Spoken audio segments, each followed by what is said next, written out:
it's not necessarily he's the star, but he'll knock whatever he's doing out of the park, a la Tommy Boy. There's some grace, Mr. Aykroyd. So he throws some wadded up cash at his face, like, all right, punk ass, here, give me some orange Lazarus. Here's some slush Here's money. some slush money, you bitch. Bart steps in like, look, I got a plan. When Allison comes out of her house, we soak her with the hose. Yeah. Happened in the 90s. I think it was about a week ago you were talking about how you never really cared for David Lynch movies, but you think the dude is cool. Like, you'd be glad to smoke a L with him. Yeah, definitely. You know, shake hands with the man. There's somebody I feel like that about. I know I'm going to get crucified for this shit, but Dan Aykroyd, bro, I'm going to be all the way real with you. Exactly. I know. I don't think he's a bad person, but for the clout, for all the stuff that he's been like given, I don't have him on that hierarchy. I don't. Like, all the stuff that he's in, I watched it and I think it's great because of the other people, a la Ghostbusters. It goes Bill Murray, then Rick Moranis, and then Sigourney Weaver's sexy ass. And then I'd probably even put Harold Ramis before Dan Aykroyd. You know, I never cared for Blues Brothers. He got the Ghost BJ, dude. He got the Ghost Beach. Sure, okay. Okay, keep going, continue. Never cared about Blues Brothers. The Trading Places, I think most of us came for Eddie. To be fair, Coneheads, he did his thing with that, the movie and on SNL. And then he had a recurring character on SNL, like the Vegomatic, where he's trying to sell like all these bullshit items. Like, that was funny. So like, hell yeah. I don't want to rag on the man like we did Clint Eastwood. And by all accounts, I really think Dan Aykroyd's a cool guy. It's the same deal. Like how you said with David Lynch, I would love to smoke a joint with Dan Aykroyd. Let's chop it up. Like, you have a thesaurus of experiences, man, from working with all these greats, man. Like, you were in Tommy Boy. You were one of the original 7 of SNL. You were in Ghostbusters, bro. Even though like you weren't the one I was like really, like all you worked with. Was he in My Girl too? I'm just throwing out another legendary 90s movie. You worked with Macaulay. So like, yeah, dude, I would love to chill with somebody like Dan Aykroyd. And you're Canadian. You know, that's my rule. Canadians are cool. You know what, Steve? First, I was a little shocked, but when you sold it that way, I'm kind of on the same. I'm kind of in agreement here because you're right. No one's coming to a Dan Aykroyd movie, period, solo. It just never happened. You were like Ghostbusters, of course. I don't give a shit about Blues Brothers like you. I'm glad that I'm not alone in that. Could give a shit. But I feel like that's his strong suit, you know? He's like Being a straight man man in that way where he's like, he'll come in and it's not necessarily he's the star, but he'll knock whatever he's doing out of the park, a la Tommy Boy. There's some grace, Mr. Aykroyd, and I'll smoke a bag of that. But Tommy Boy, it goes Chris, David, and even Rob Lowe. But I will say, Dan Aykroyd, he did his thing for what it's worth, man. He's a good complimentary piece. There you go, man. I don't want this to be a rag session because, again, I do think you're a cool guy. Aykroyd, yeah. It's just like we got to just like move him over a little bit. We got to reclassify. But I would love to hang out because now he's turned into kind of a weird old dude. He's selling liquor and skull bottles. I don't know if you remember that coming out back in the day. Yeah. Little skull bottle of vodka, I think it was. He's hella into UFOs. Like a lot of this stuff that he was talking about in Ghostbusters, like extra dimensional beings and stuff like that. Maybe it was associated with his father, but he's super into that stuff. It would veer into a weird place, but a fun place. Yeah, I mean, you got to know when to leave the conversation at that point before we get to Alex Jones territory. Yeah. Black helicopters. But shout out Dan Aykroyd. You've been around and you're a legend because of that. The longevity, the associations, you know. Yeah. He can call on a lot of cool people too. So shout out Danny. But fuck Blues Brothers. Fuck Blues Brothers. And you know what? I'm going to preemptively do this for the viewers of the clip when it comes out, for the listeners. Oh, well, at least he's had a career. What are you doing? You're just sitting on a podcast, sitting on your chair, talking to your friend, talking shit. I get it. I'm not as accomplished as Dan Aykroyd. I agree with you. Potential naysayers of me. I get it. All right. Can I defend you preemptively, Steve, against the haters and the naysayers? Because you know what's going to happen. What have you done? Because we're making the podcast. You're sitting here listening, commenting. So how sad is your so-called life? Your commenters? Yeah.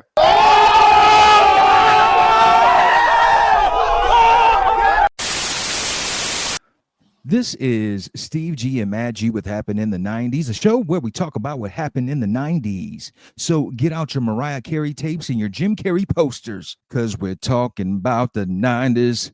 Talking about the 90s, the 90s, talking about the 90s, the 90s. The funky 90s. Today, my friend, we're talking all things September 11th in the 90s. Starting off in 1990, Too Short will release his 6th album, Short Dogs in the House. Bitch. Dude, that's my favorite word.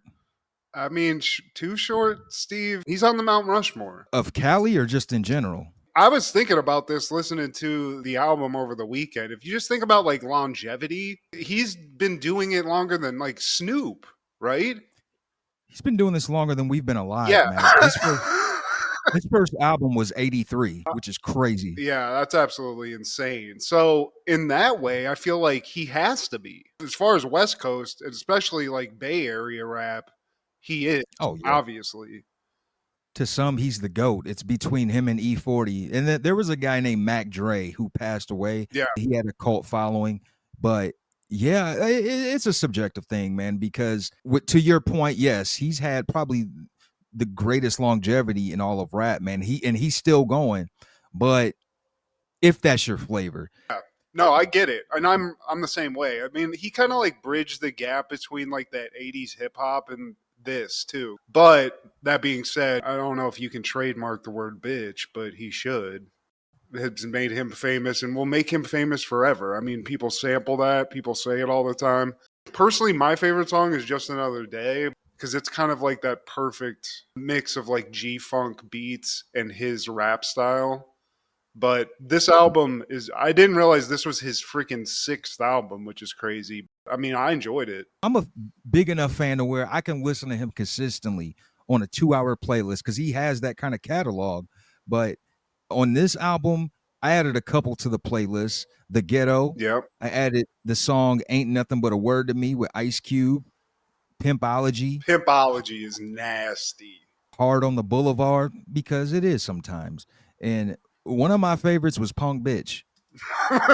What was the other one? Oh, In the Oaktown. I just like the beat. The beats in this are fucking insane. They are, man. And he has a cool story, because wasn't he making mixtapes, tailor-made raps for drug dealers in the Bay Area to start out? That's kind of how he funded his rap career to start out and stuff. Selling them out the trunk. That's crazy. But it's not my favorite of his albums. It doesn't have my favorite song, but I mean, The Ghetto is, I feel like that needs to be in movies. I need to hear this. Shout out to Too Short, man. We're fans. Also in 1990, Warrant would release Cherry Pie. This is their 2nd studio album. They're a little too late with all of this.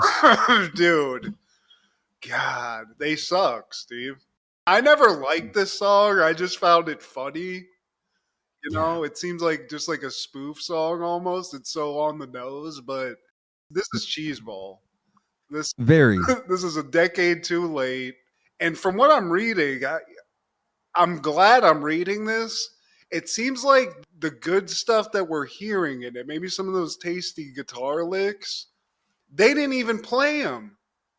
They got a bunch of other music. The guy from Poison played the Cherry Pie shit. CC DeVille?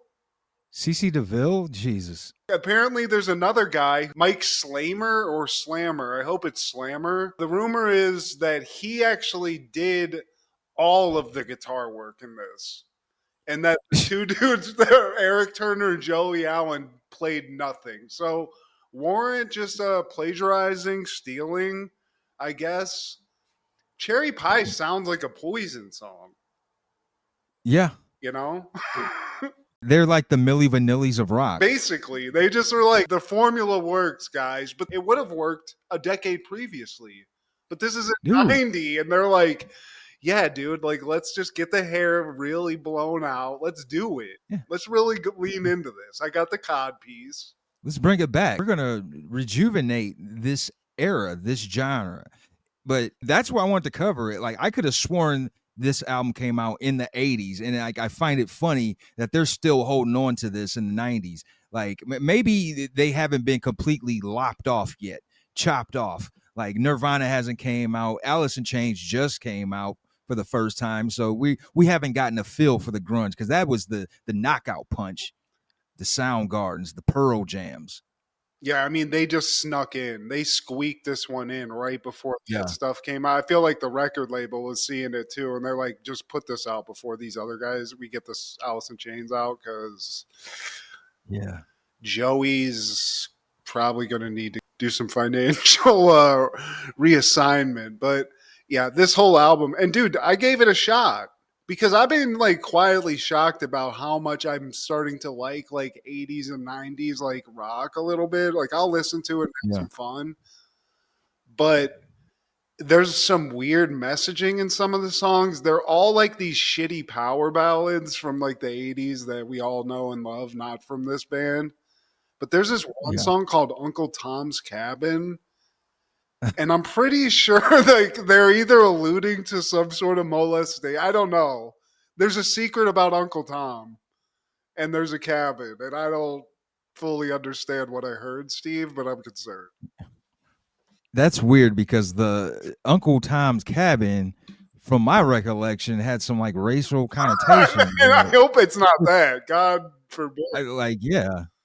Same. But yeah, Warrant, as they say in the South, bless your hearts. In 1992, Hellraiser 3 Hell on Earth premieres. An investigative reporter must send the newly unbound Pinhead and his legions back to hell. Directed by Anthony Hickox, starring Terry Farrell, Paula Marshall, Kevin Bernhardt, and Doug Bradley. I tried.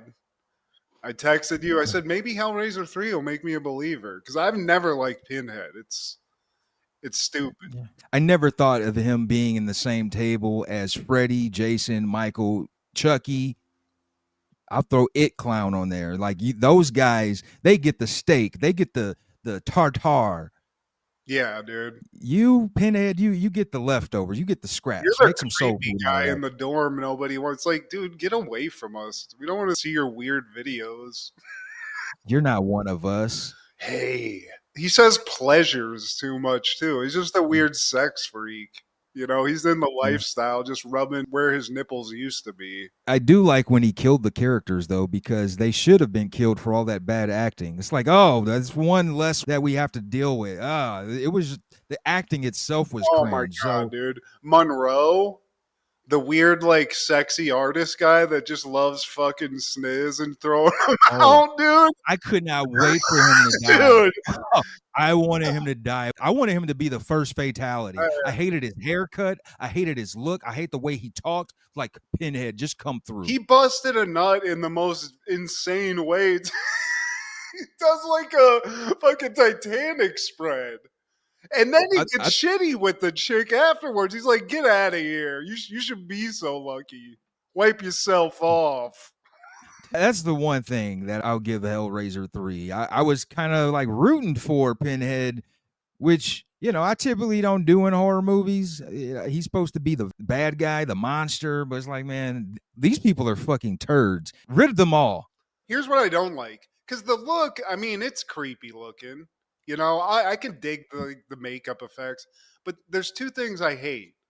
One, his weird, dramatic, like, it's almost like Frasier's talking sexy. It's like, you can divine yourself in the pleasures of the flesh. Like, I hate that. Because he'll turn people into, like, his little followers, these little, like, xenomorphs or whatever they're called, and they look like shit. Like, you show me some pictures of your past, like, soldiers, I'd be like, what is it? This guy looks like a fucking white baked potato with some shit coming out of his butt. Or like the Monroe guy, he gets turned into one of them, and he's just got like some kind of weird like sex machine fucking his head. You know, it was very weird. Like the guy who gets like a camera shoved in his face. Remember And then he shoves it into a guy's forehead. that? Ready for your close up, Joey? It's very just stupid. You know, so shame on you, Pinhead. Go back to your fucking box for a while. Weird. The shame on the whole series, the whole franchise. Also in 1992, Sneakers premieres in theaters.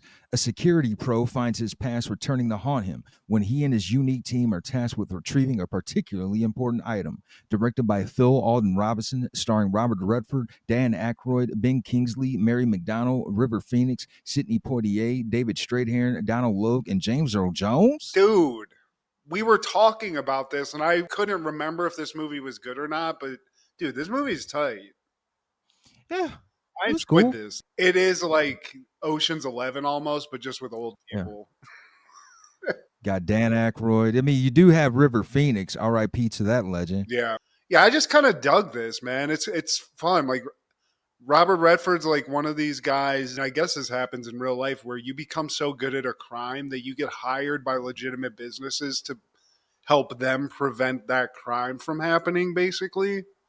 So he's like a security consultant, and he's just got a team of people where they just like go into businesses, show them the like the areas of like interest or whatever for criminals, and get paid. And I thought that's just kind of like a badass premise. But I think like at some point they steal or find like this chip that is basically a chip that can just it's an instant hack device. You have this like one thing and you can get into anything, you know? And it's almost like it's national security risk. So then they get caught up in that. But dude, I dug this movie, to be honest, upon rewatch.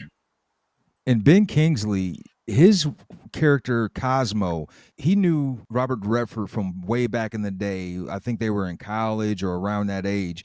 And their intentions were good at first. They kind of had this Robin Hood mentality where they wanted to hack into banks and all of these like successful business, these wealthy businesses, and kind of even it out with the poor. Yeah. And in fact, that's kind of what like Ben Kingsley like continues that. And isn't it like three people that created the chip, I think? And he's one of them. But essentially what he tells Robert Redford at one point is like, look, man, like nobody else is going to do this. So if we can like basically throw the system, we can just like turn itself over on itself. There's no debt, that no, like we erase all the ownership of everything, so everybody has equal stake in the world. I thought that seemed super cool because like it's just him and Robert Redford, dude, that guy is like a pretty badass actor, dude, because in that scene he's like, Yeah. and like, did you go crazy? Because they're friends and stuff. It's like a fun conversation, but man, I don't know. And it's a cool premise. Like everybody kind of knocks it out. And even like we were kind of like bagging on him a little bit, but Aykroyd, I like his character. He is kind of like what I just said he turned into, which is like a conspiracy theorist, techno freak, dude. Ironically, man. So there's some more grace for you, Mr. Aykroyd, but some of the characters were based off of real people, some world famous hackers, if you will. One of the guys, John Captain Crunch Draper, and another guy named Joseph Joy Bubbles Ingresia. You know, these guys were consultants. I think they rubbed elbows. John Draper at least rubbed elbows with Steve Jobs. And who was his partner from the Apple? Shit, Steve. I know. Well, that guy. Yeah, that guy. He's got a beard. So, yeah, he's rubbed elbows with some important people in the tech game, man. So, yeah, I like inspired from a true story flick myself, man. Well, I think also James Earl Jones's character is named off like a similar consultant as well that was like in the movie, Robert Abbott. He designed the first time sharing multi-user operating system for the Controlled Data Corporation, the predecessor of the Cray YMP seen in the movie. He's often referred to as the the father of information security. So that guy's probably rich or dead. Probably a good portion of the people in this movie.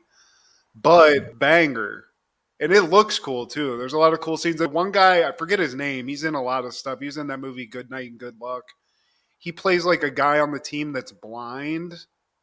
David Straighthair. Yeah, and like he has to like drive a van and stuff. They like have him drive this like getaway van and everything. It's like a cool caper flick, you know. They like come up with these plans. They're all kind of like cool spy. Robert Redford especially is kind of like a American James Bond type, just very smooth.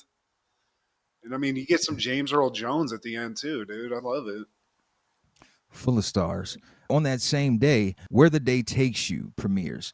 King is a young man, but he's already a veteran of life on the streets of Los Angeles. The leader of a group of runaways, King acts as a mentor to troubled kids, such as gay hustler Little J and Junkie Greg. Directed by Mark Rocco, starring Sean Astin, Lara Flynn Boyle, Peter Dobson, Balthazar Getty, Ricky Lake, James LaGrosse, Dermot Mulroney, and Will Smith. God. Yeah. Did you say Kyle MacLachlan? He's in this too. Not only Kyle MacLachlan, but the butch chick from Facts of Life, Nancy McKean, as well as David Arquette, future WCW heavyweight champion. Like, these are stars in the making. I think Will Smith is already known at this point as the Fresh Prince. And I thought 6 Degrees of Separation was his first movie, but it actually started here. Manny. I just love seeing Sean Astin doing some bad kid stuff, to be honest. Rudy even getting arrested. He's a J-Cat. Yeah. Kyle MacLachlan is his drug dealer, and the butch chick from Facts of Life plays his girlfriend. Will Smith has no legs. I mean, shit's fucked up in LA in the early 90s, Steve. These kids are going through it.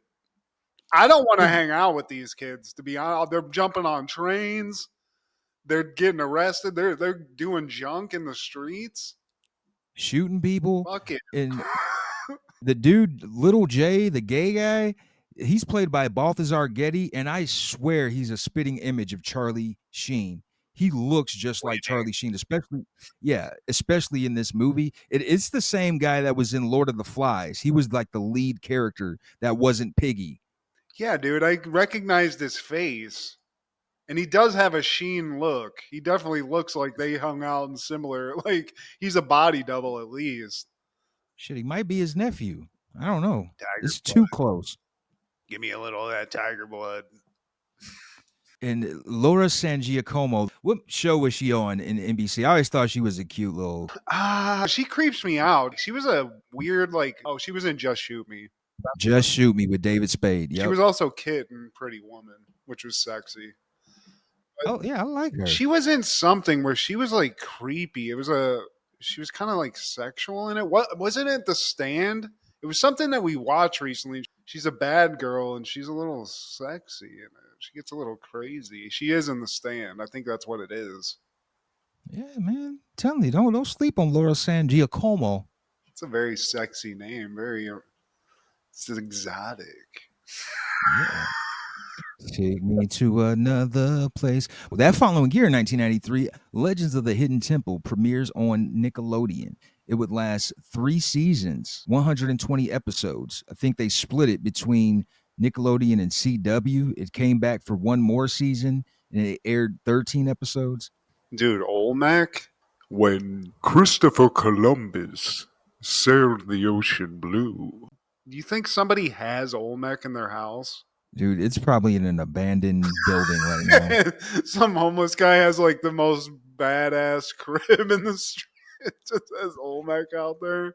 He talks through it. That'd be dope. But Universal Studios, I feel like a lot of stuff that they should have preserved, they didn't. Like, the Double Dare slide, Olmec, some of the crag from Guts. Like, once it closed, they were just like, oh, fuck all this shit. They're fucking up because you just set those up and charge like people our age just to go and fuck around there. It's a gold mine. I would go there and like do some of those things. Back to Legends of the Hidden Temple, Steve. LHTs, as those in the know call it. I dug it. It wasn't my favorite Nickelodeon game show. There was just a lot of great ones. Nick Arcade, Double Dare, Guts.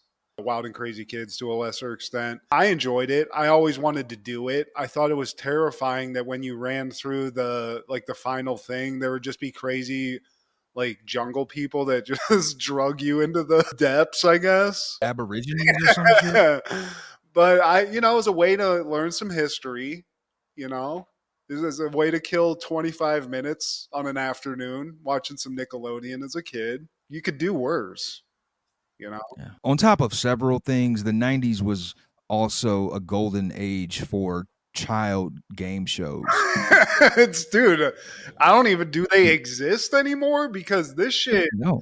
I think it's probably because of the lawsuit shit, You might get injured, something. You take a spear to the eye, one of these jungle people come out at you.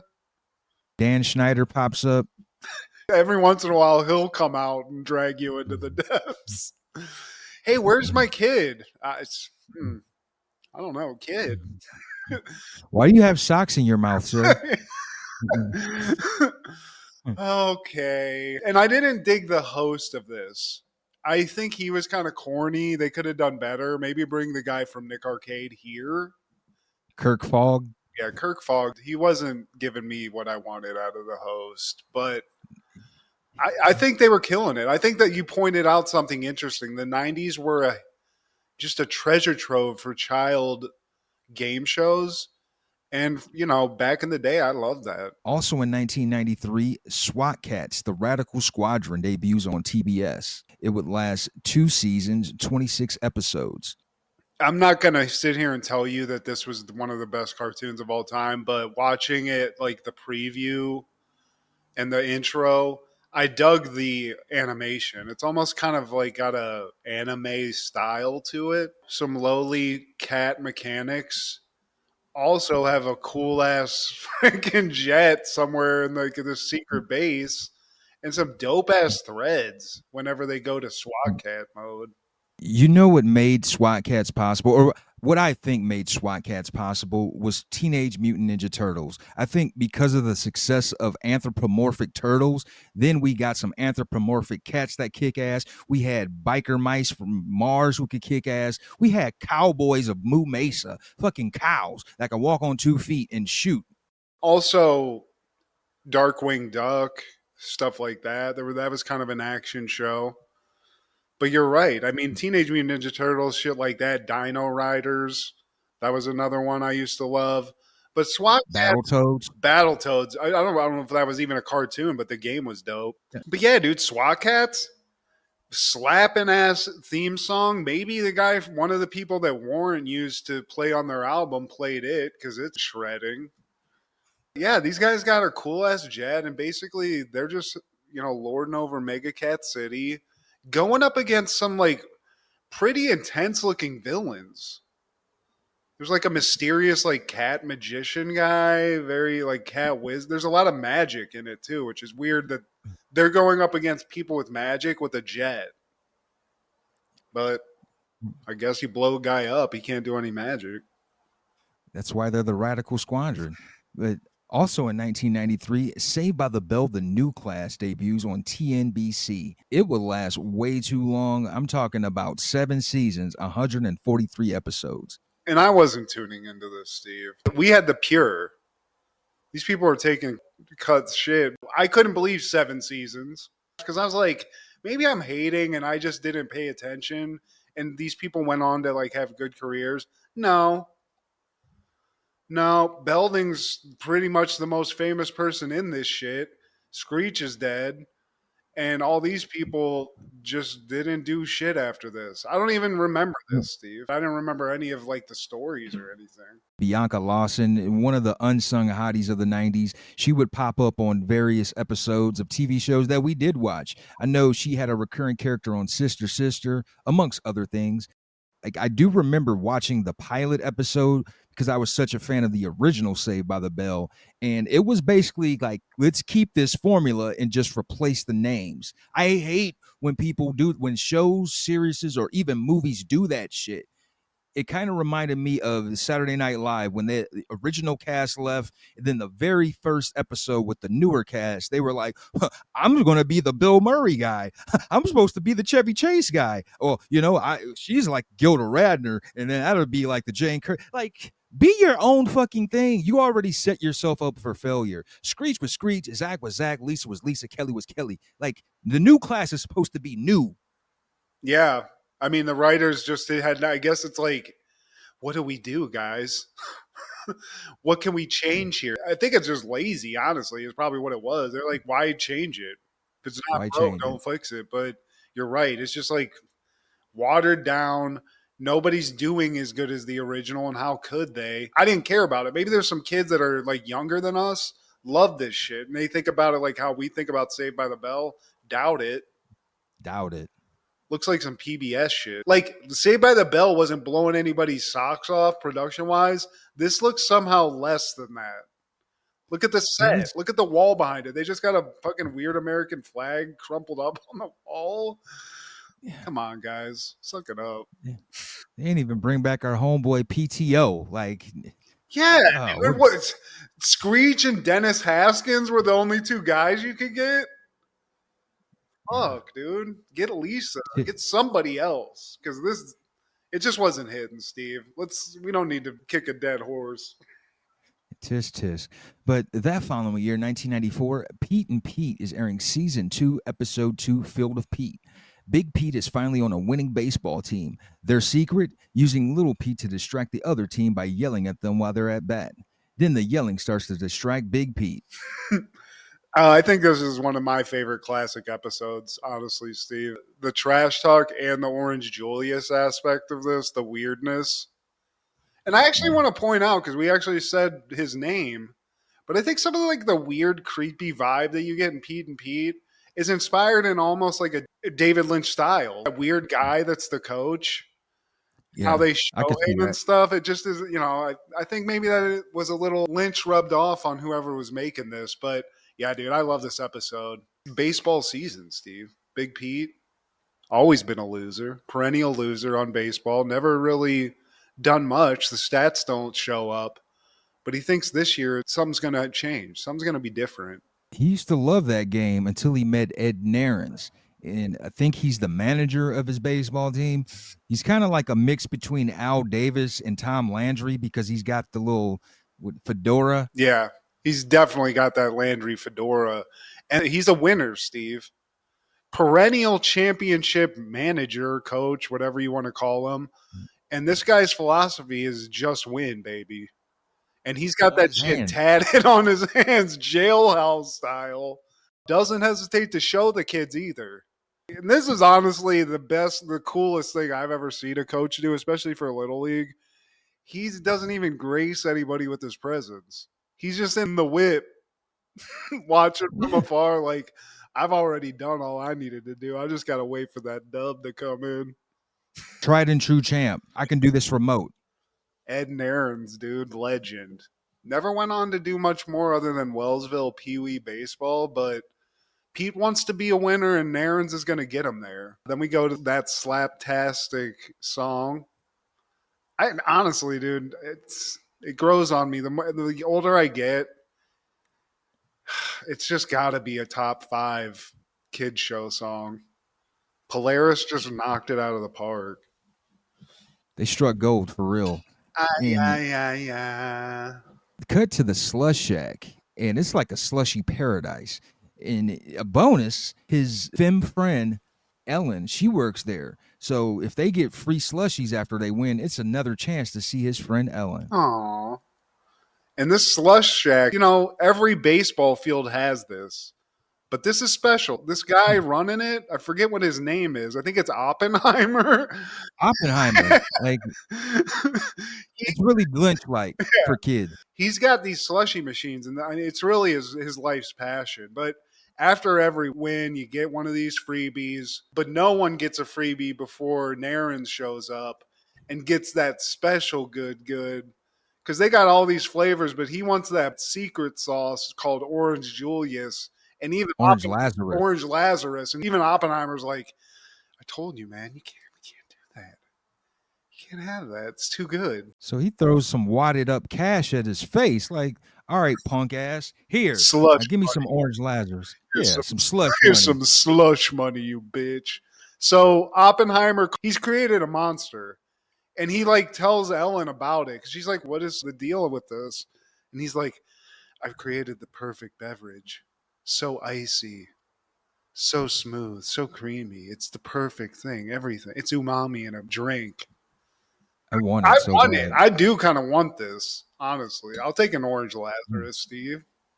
It seems like it tastes like a orange creamsicle milkshake slush. One thing about it is it's so icy and like refreshing that it can lock you up in the ultimate brain freeze scenario.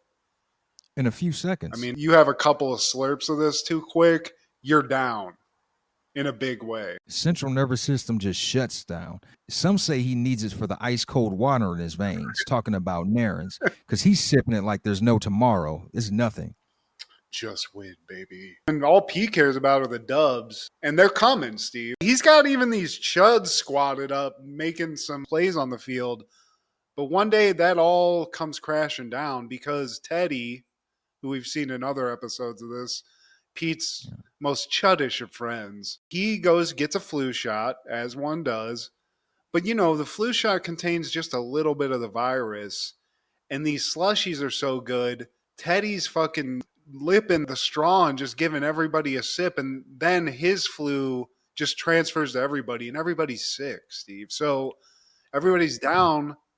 And the roster is just, I mean, to call these guys the replacements it's just an insult. And then what happens next is a 5-game losing streak. And Mr. Narins, he doesn't take losing lying down. So he has the best strategy any team has ever seen. He has a plan. And then we see Lil Pete for the first time. And he was like the Ty Cobb of trash talk, apparently, because now it's Narins' best move. He just needs a Lazzy, Steve, and he can't get it if he doesn't get that dub. So Little Pete, I mean, this kid can wreck a game. He doesn't even play a play. Hey, batter. Hey, batter, you sebaceous, bloody puss bug kid. Your mom has a bigger dick than your dad. You watch mosquitoes, fuck you, loser. He's getting in people's heads, Steve. He's literally unleashing verbal hell on these teams. And he's just one man ganging them. You don't even really need to score. You just got to like bunt your way to 1 point, and then he takes care of the rest. It's an art to it. I mean, he's him, Kevin Garnett, Bill Lambier. These are people. Rodman. Larry Bird, apparently, even. So, Little Pete, he's the secret weapon now. But now that the team's back on track, Big Pete's starting to think, like, what is the cost here? Where's the purity of the game at? The guy, Bill, his name is Bill, and he's at bat. He says to Pete, like, can you do anything about your little brother? And he's like, look, I'm sorry, Bill. I just hope you don't have any secrets. And he's at bat. Like Lil Pete, he's just staring at Lil Pete. Lil Pete hasn't even said anything. He's going back and forth, and he's just like, you know what? Screw it. Yeah, I ate my boogers, dude. Fine. Like everybody does it, okay? Jesus, it's fine. What else you got? Yeah, I stuck a banana in my ass one time. Fine. I eat my jerk off, okay? When I'm done, I eat it. You guys win, all right? Fuck you guys. But, I mean, he just leaves. I mean, I don't even know what happens to Bill after this. This can't sustain. And all this success now, like Pete's rubbing off on other players. Teddy, who's a chud, he's getting out of hand. He's like trying to get his slush, and Oppenheimer's like, hey man, just chill. Instead, he's like, yeah, whatever, Slushenheimer, give me my shit. That was hilarious. Good one, Teddy. Slushenheimer. Pete's like getting worried now, Big Pete. So he tries to talk to Narins, but Narins goes fully psycho on him. He's like, oh, you don't like what I'm doing? Because I thought the only knowledge you had was because of what I gave you, what I taught you. I took you from a ball of clay. No, fuck that. He fingers the Lazarus, Steve, and he's like, I took you from silt, less than dirt, and I fucking molded you into the baseball player, and you turned your back on me? Shame on you. Just win, baby. Pete, he's like, look, I wanted to win, but just not in his way. So his good conscience, he's listening to that side on his shoulder. And he's like, man, what do I do now? And then he sees the Shaq sign. It's like, oh, I think I figured it out. Yeah. So he has Oppenheimer put together like a gallon of orange Lazarus and bring it to the game and make it extra frosty. Oppenheimer's like, that's a level of frost that I've never, no slushy's gone to before. That's almost too dangerous. This is a league championship, Steve, and Big Pete wants this to be even playing field. And I do like one other thing that happened whenever Narens confronts Big Pete about turning his back on him for the success. After Pete leaves, Narens just talks, because Narens is a drug addict for the Lazarus, Steve. And he sits there and he's like, the Lazarus would never turn its back on me. I love you.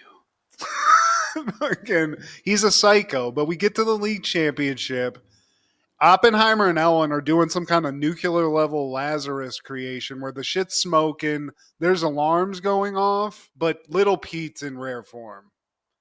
He's got everybody shook, and it gets to the point where he doesn't even have to say any insults. He says nothing. He just starts saying random words and the team falls apart. He's just like, medulla oblongata, and the kid strikes out. One of the pitchers hits a car. I mean, little Pete's kind of doing a Norm Macdonald, Burt Reynolds impersonation for a little bit of this. He's just chewing gum and saying, medulla oblongata. Yeah. Chud. And then the Lazzy shows up, Steve. That Lazarus shows up, and Narens is like, what's going on here? And Pete's pulling a fast one. He's like, the game's in the hand here. Why wait? Let's all treat ourselves. Let's pop the bubbly now. And little Pete almost pulls the rug out from under the plan because he's like, wait a second. You try it first. And Big Pete does like the fake Coke sniff where he just is like, oh, it's creamy and cold and delicious. Try some. So everybody, the Lazarus is going out. Keep in mind, this is the coldest Lazarus, the coldest slushy on record. Everybody's sucking it down, and then they go into like a K-hole. Because they all got the freeze, Steve. Little Pete's climbing on fences. He's so fucked up. Getting high off that Lazarus, man. And Big Pete, he finally confronts Little Pete because he wants an end to this. He's like, look, man, if you destroy me, you destroy baseball. One of the things Lil Pete had over his head is like, look, if you try to stop me, I will let everyone know why mom won't. Did you catch that? Why mom won't let you buy lard anymore or something like that. Something. Yeah. Narens comes over and is like, how dare you? And then he tells Little Pete, take him out. So Little Pete's sitting there and he's about to lay it down, but Pete says, like, dude, you can't do this. You're going to do this to me. You're killing baseball. So that gets into Little Pete's head. Instead of turning on his brother, he turns that eye over to Narens, and he starts telling Narens little secrets out loud. He's like, gravy boat, elementary backstroke, squeezy salesman. And Narens like, what? What the hell? Yeah. How do you know about this? And he leaves. But Narens I like the pettiness of Narens. He's like, fuck you guys. Just takes the Lazarus with him. Because he's an addict, Steve. Yeah, he's strung out. The team eventually loses, but it doesn't feel like a failure, Big Pete says. No one ever saw Mr. Narens again. He kept going until that Lazarus ran out. Then he was sucking dick on the street for Orange Julius just to make come on, baby. Any more Lazarus? Pete's like, it's pure baseball. They just get drilled. The guy drills like a home run and the game's over with. So I just love this. This is the weirdness of Pete and Pete. I think this is a great episode, a great example of the show. The silver lining was, next year I might not be on a winning team, but maybe that's not what it takes to be a winner.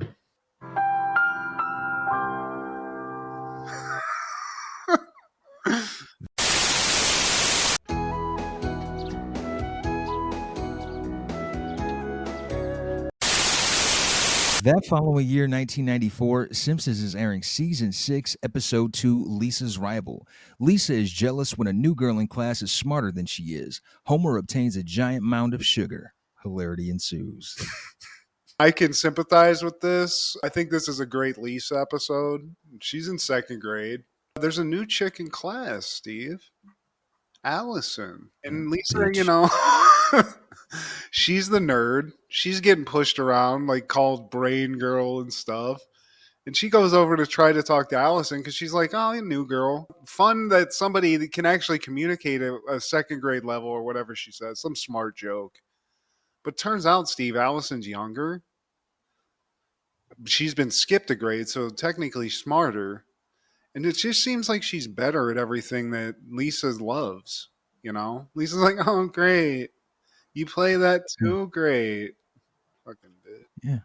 Oh, you're going to that place too? Oh, that's great. That's where you practice? Oh, bitch. Fucking bitch.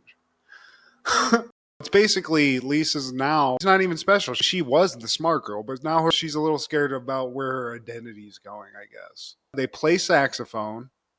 Coincidence.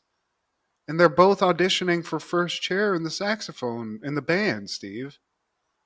The irony. We cut to Homer and Bart driving while trying to eat a slice of pizza, and they veer off and they run into a sugar tank, a tank full of sugar. When Homer sees all of this sugar on the ground, he's like, look, Bart, we made it. White gold, Texas tea, sweetener.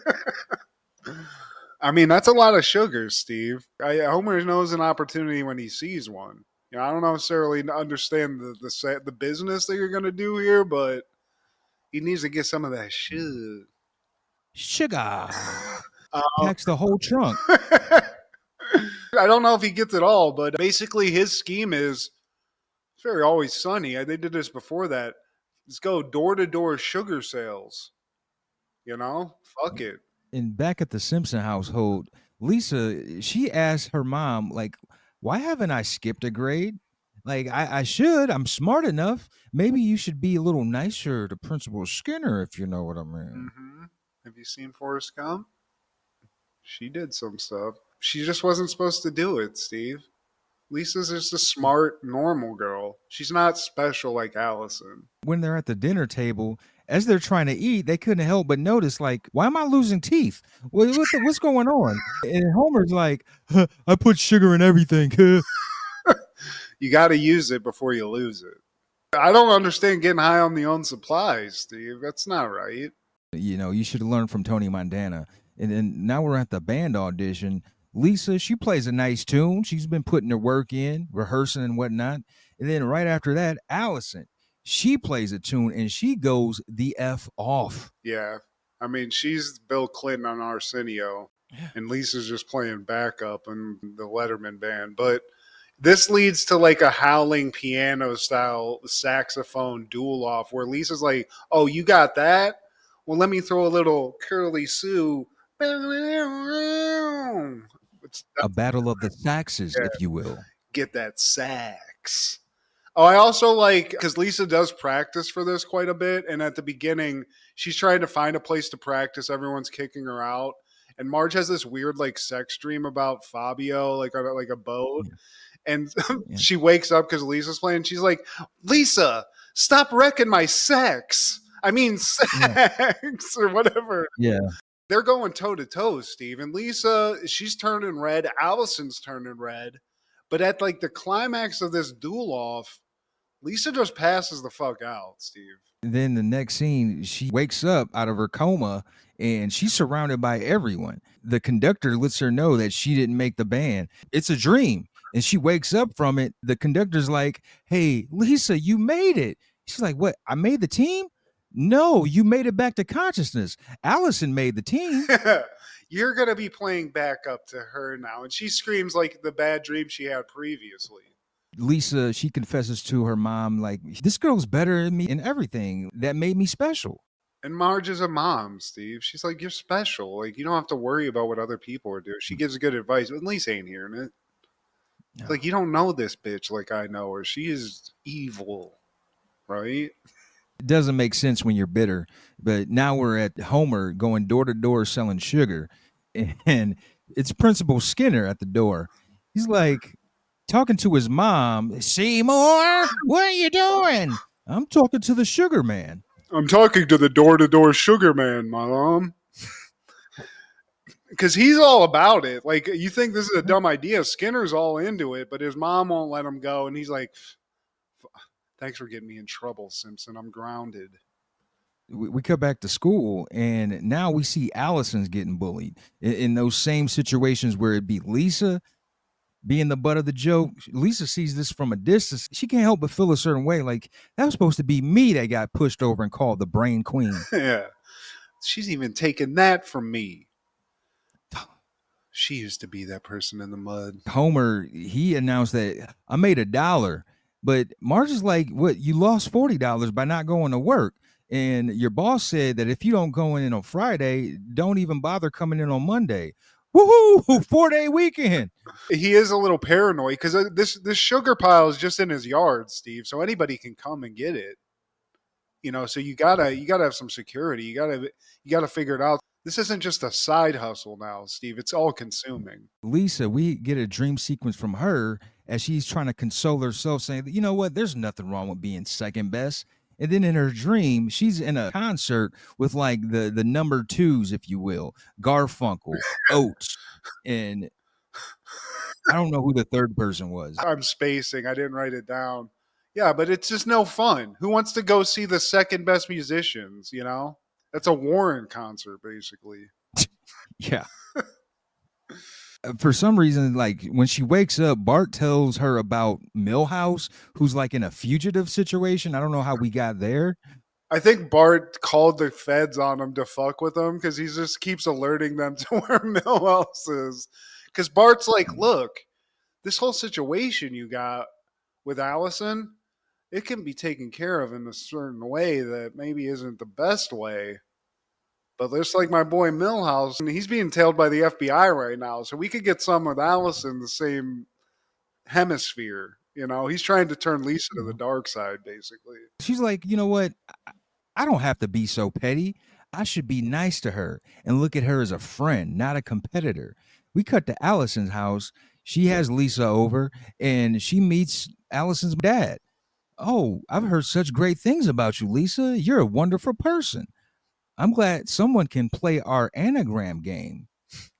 And Allison's like, we take the names of famous celebrities and rearrange the letters to a description of that celebrity. Lisa's like, oh, wow. Because, I mean, this is definitely not what happens at the Simpson household. It's all very intelligent because I think her dad's like a professor. Mom's like an artist or something. So she's walking into like the freaking Louvre and she's a Dollar Tree house, you know? But Allison gives some example of this anagram thing. And then the dad's like, oh, hey, here, Lisa, let you try one. And Lisa doesn't know. She's dumb, you know, in comparison. And I like the dad's energy. He's like, oh, well, here, maybe try bouncing this ball. Maybe this is more than me. We go upstairs to Allison's room, and Lisa sees that Allison already has her diorama prepared, and it's not even due for like another week. And on top of that, as Allison's taking her up to the room, she's like, oh, check out this crazy trophy room that's blinding Lisa. She's like, oh, shit.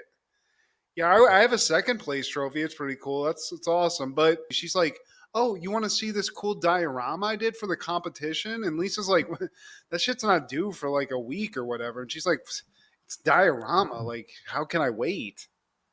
Yeah. And it's top notch. Yeah. And even Lisa's a brain. And she's like, this is a little much. Okay. Take a day off, bitch. It's very detailed. This one is a recreation of that Edgar Allan Poe story, A Telltale Heart, where they bury a guy in the floor. And it drives the dude crazy because he can like hear the guy's heart beating in the floorboards. So like it's just a recreation of that. But she's like, I even used a metronome to recreate the Telltale Heart thing, and she turns it on, and it's like, and just like makes the floor come up. And Lisa's like, this shit's like 4D, like holy shit. And she's having an inner freak out. You think that's great. That's awesome. Awesome. Oh shit. Man, I fucked up the anagram game. Jesus. Allison's voiced by Winona Ryder. I don't know if you knew that. Oh wow. I didn't place that, but shout out. Well, see, Lisa, Allison's gonna end up stealing a lot of shit when she gets older, so it's okay. You're gonna win. Yeah. So now we cut the Simpsons household. This is where we see Homer guarding the sugar piles, Steve. Is this where we see that? Yeah. I do like the Scarface reference we get. First you get the sugar, then you get the money. Then you get the women. And Marge comes out because it's like the morning and she's like, hey, you can't be just sitting here guarding your sugar. And he's like, are you kidding me? Anybody could come here and take the sugar at any time. I have to be constantly vigilant on this. This is our nest egg. She's like, who's going to steal this pile of sugar? And then Homer's like, oh, hold on a second. It pulls like an Englishman out of the sugar, I feel like. And drinking tea. Yeah. He's like, oh, did you pay for that? And the guy's like, no. I just needed a nip of sugar for my tea. He's like from Peaky Blinders Englishman, Steve. Marge, she's adamant. Get rid of that sugar. As she's saying that, several swarms of bees come to that sugar mound. To me, I'd be like, dream's over. I'm not going to get these bees off of it. But we'll get to that, Steve, because this might be a new business pivot. But this is where we cut to Lisa, and she's working on her diorama. She's got to upgrade. She's under the gun. So this is the one that I think, I don't know if it's a Christmas Carol, but it's like some Charles Dickens thing. It looks good. It doesn't have like a moving piece, but it's like a bunch of detailed art. She turns like a fan on or something, and the shit goes out the window. It's destroyed. Because she was trying to do like a snow simulation. But Bart steps in like, look, I got a plan. When Allison comes out of her house, we soak her with the hose. Yeah. Oh, yeah. You know what I'm talking about? Lisa's like, what's that going to do? It's like, yeah. Okay. Well, what about this? Maybe we just sabotage her little diorama. We'll take care of that. Obviously going to win. She's tempted, Steve. She's Anakin Skywalker at this point. She's going to the dark side. She's like, you know what, Bart? You know what, devil on my shoulder? Sounds like a plan. We cut to some beekeepers, and they can sense that some bees are in the area. I think that's how it went. They have like a honey thing, and their bees are gone or something. So they're like, what happened? So as they're talking about it, they see a bee, and they follow it. And he's like, get to the bee mobile. Or whatever. And the guy's like, you mean your Toyota Tercel? He's like, yeah. But they follow the bee and they get to Homer's and they see where it's at. And lo and behold, Steve, this isn't a disaster. These guys are like, look, great, genius idea. You lure our bees to your sugar and make us pay you a bunch of money to get our bees back. And Homer's like, wait, what? But they want to pay him $2,000, Steve, for these bees. Two of them things? Shit. I could still, let me get a pile of sugar right now. I can use 2 G's. Sugar. White lines. And they're going to write the check, Steve. They're writing the check. They're like, you got over on us. But as they're writing the check, it starts raining. And that sugar pile starts melting. The one guy's like, oh, yo, chill on that check real quick. The bees go away. So Homer's just like, no, it's melting. What a world. Now we're at the school diorama. Everyone's showing off their projects. We got Nelson. He has a grape smashing display, kind of like Gallagher. And we got Ooter, who does a Charlie in a Chocolate Factory diorama, but he ate it all. You said you were going to judge mine first. And Bart, he's fully on board with Lisa, so he waits. He makes a diversion so Lisa can swap out Allison's good diorama with his version. We don't know what it is yet. Hey, it's Bart, and he's doing stuff. Bart, stop causing a distraction. Yeah. But Lisa does it, and she hides it conveniently, aproposly, in a little like secret compartment in the floor, right? So Skinner gets over to Allison's. He already knows this chick. He's like, get the ribbon ready. It's going to be Ace. And they pull the cover off, and it's just a bleeding cow heart, Steve. And everyone's like, oh my God. Skinner's pissed. He's like, what is this? He basically goes off on Allison. He's really like Simon Cowell judging this shit, to be honest. But Allison tries to tell him, like, this isn't mine. I didn't do this. I have another one. Yeah. Oh, well, where's this phantom diorama? You got the answer for that? Lisa's watching all this. It starts like nagging at her. He keeps going off, and it just keeps intensifying the pressure. And Lisa's like, yeah, actually, I found it. I just found it. It's right here. Sorry about that. And they show the real thing, and it's nothing's wrong with it. It's working. And Skinner's like not impressed. Great. It's very reductionist. You know, he's very adult judging this. So then he's like, okay, Lisa Simpson, let's see this. Lisa unveils hers, and he's like, this shit sucks too. Yeah. Next. And then they get to, I think it's Ralph's. They pull the cover off his, and his are just like unopened original Star Wars toys. Wait, what? And like Skinner's a fan. He wants Chewie. Yeah. Chewie's his favorite. And then the one like kind of like depressed teacher comes over and is like, look, this is going on too long. And Skinner's like, well, Ralph won, and that's it. Yeah. Cut to the girls, and Allison's like, you know what? I'm actually kind of glad I lost. I beat the smart kids. And then he trips and falls. Oh. I beat my weapon. That's a classic line. But Lisa and Allison make up. Lisa apologizes. She's like, I'm sorry I did that. I was just jealous. You know, and I think Allison says something. So they're like best of friends now. And Ralph falls. They even pick him up. And they're like, come on, Ralph. You can come over to Allison's and play the anagram game. And Allison explains it. My cat's breath smells like cat poo. Oh, that's a good episode, Steve. That's good Simpsoning right there. You know, Mike Scully, who is an integral part in the success of Simpsons, especially in the 90s. This was his first episode. He was the writer and eventually become a showrunner for the show.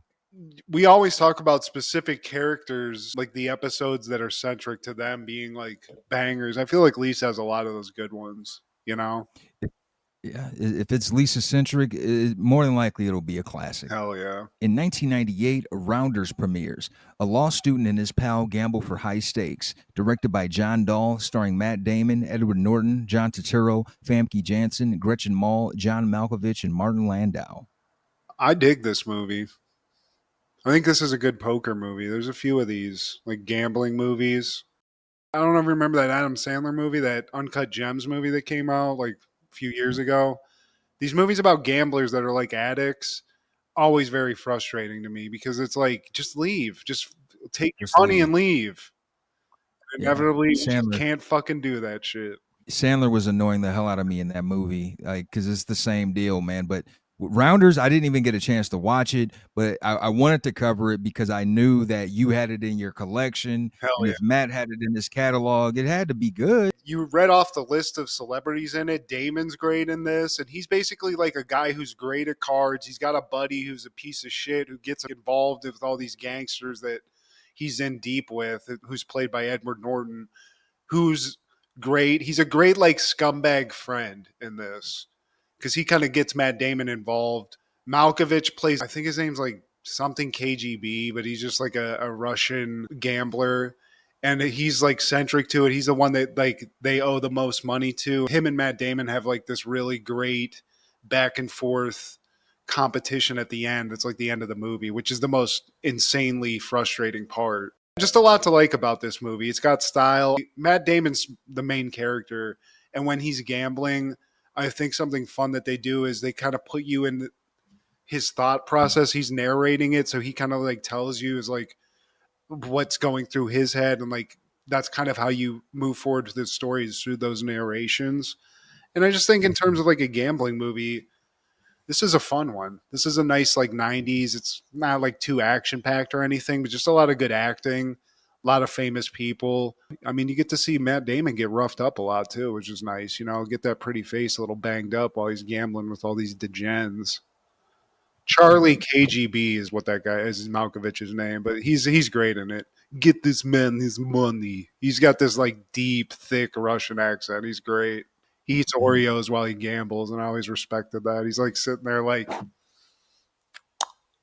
licking fucking Oreos while people are playing cards and shit. It's great.